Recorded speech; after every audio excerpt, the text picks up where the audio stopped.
Hello, Citrix customers. This is Paul Wagner and Steve Frizzell, and we are your Citrix sales engineers extraordinaire.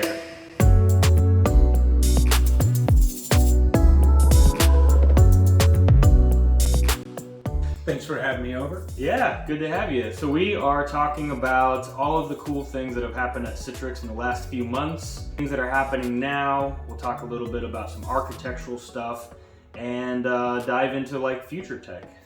How does that sound? Sounds fantastic. Yeah. I think everybody's going to enjoy it.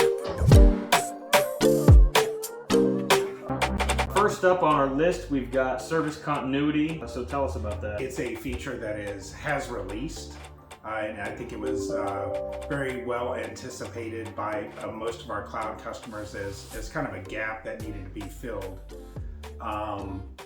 If you wanted that, in the event that you had a cloud outage, you lost connectivity to your Citrix control plane running in our cloud, what would happen to your applications? What would happen to my users? Can they still log on? The answer was no if you don't have additional infrastructure to enable local host cache on-prem. Service continuity enables what we call connection leasing that works within the Workspace app. That allows a user to log in the event that the control plane is lost. The connection lease time is, I believe, customizable from like 7 days up to 30 days. So as long as a user is logged in, at least that one time before the outage, that user would still be able to log in and access applications. So that's really cool. So you got the Citrix Workspace app on the endpoint, and that user connecting from the endpoint is connected directly to their resources independent of the control plane. Absolutely. And future cloud customers, if there was something that was holding them up from making that decision, hey, what if the cloud goes down? What can we do? We don't want to have additional infrastructure if we're going to move our control plane to the cloud. So why would it make sense for us to make that move now? This may be that key piece to get you, the customer, looking at moving your control plane to the cloud. That's cool stuff. Yeah, thanks for sharing that, Steve. So next up on our list, we have one of the latest cumulative updates for Citrix Virtual Apps and Desktops 1912 LTSR. The latest cumulative update is CU3 that came out in May. So if you have a 1912 environment and you're running LTSR, you want to maintain continuity with your support of the environment, it's time to upgrade to CU3. One of the things that happens is customers will call in and they're not on the latest cumulative update, and then support will tell them that, well, your issue has been fixed in a later CU, so rather than getting immediate mitigation to your issue, you have to upgrade your environment. So it's much better to just stay up to date with those updates, the cumulative updates, and then if you have a support issue, we don't have to wait any longer to get that support. And to just kind of tack on to that, the LTSR 7.15 CU7, it did release in February, but since we're talking about staying current with support and keeping those environments up to date, if you are running 7.15, CU7 has been released, and it's been out for quite a while. But just to stay supported, if you are running 7.15, keep in mind CU7 is out there for you to install. Next up on our list, analytics for performance within Citrix Cloud. Analytics is one of our many offerings that we have packaged in Citrix Cloud. And one of the latest features that have come out is machine actions. So, when you're in Citrix Director or the Web Studio, you can perform machine actions. You're basically sending those hypervisor commands to put the machine in maintenance mode, power it off, force restart, all of those power functions and maintenance functions for those machines. That's now available in Analytics for Performance. So instead of having to content switch between different screens going back and forth while you're in the Analytics for Performance console, looking at the environment, tracking metrics and everything, you can in real time be interacting with the environment. So I wouldn't have to go back to Director or to Studio. Right. Yep. Awesome. Yeah, awesome. cool stuff. That's awesome. Next we have the Workspace Test Drive.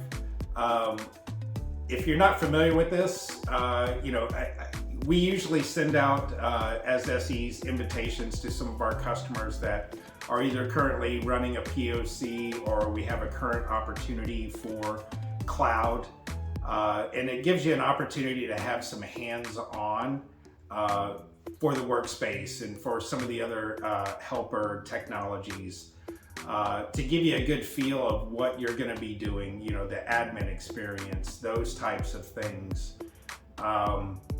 These are by invitation only, so you can reach out to Paul or myself to get that invite and to see if you meet that criteria to be able to join these test drives. There is going to be 3 between now and September. So if you're interested, reach out to us and we'll make sure that you get submitted for that test drive. Yeah, the Workspace Test Drive is a lot of fun if your organization is looking at getting into Citrix Cloud, any of the features like Workspace. Then essentially we run you through the lab start to finish, how to deploy a SaaS application, how to deploy a published application, how to enhance security within Workspace. So it's a lot of fun, and so reach out to us if you're interested in doing the Workspace Test Drive. Absolutely.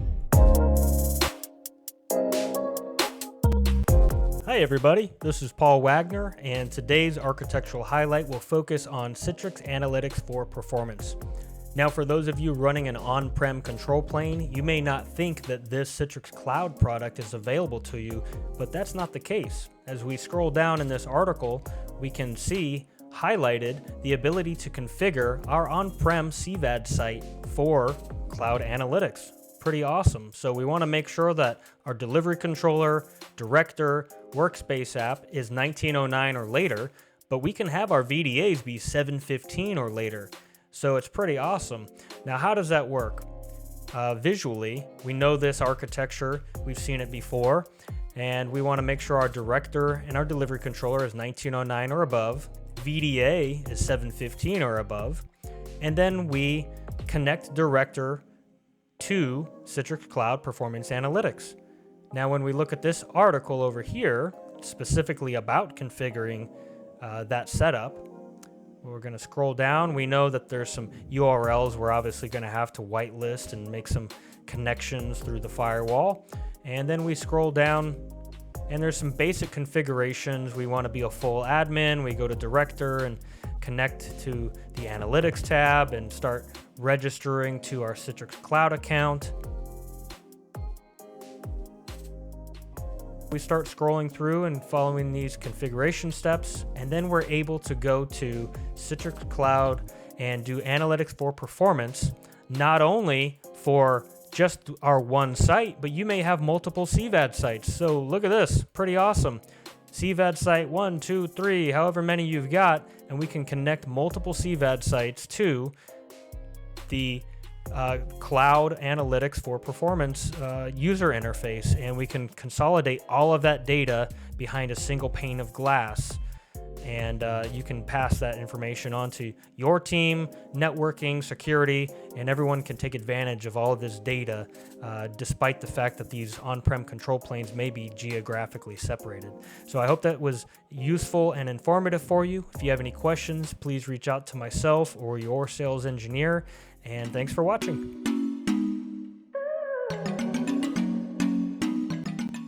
Last on the list today is service continuity for browsers.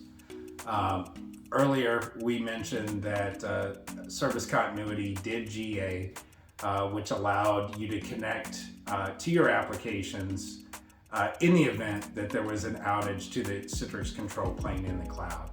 What we've done here is enabled that feature to work within a browser.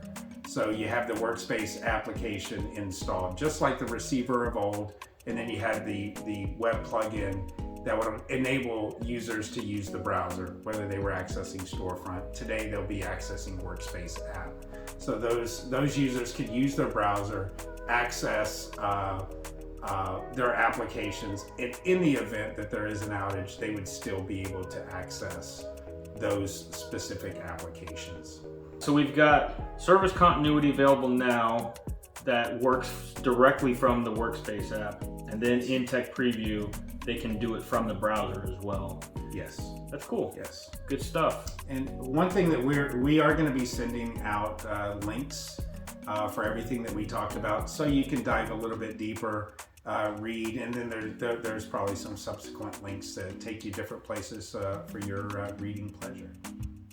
Hey, so thanks everybody for joining us. I'm Paul Wagner. I'm Steve Frizzell. We'll see you next time. Take care, everyone.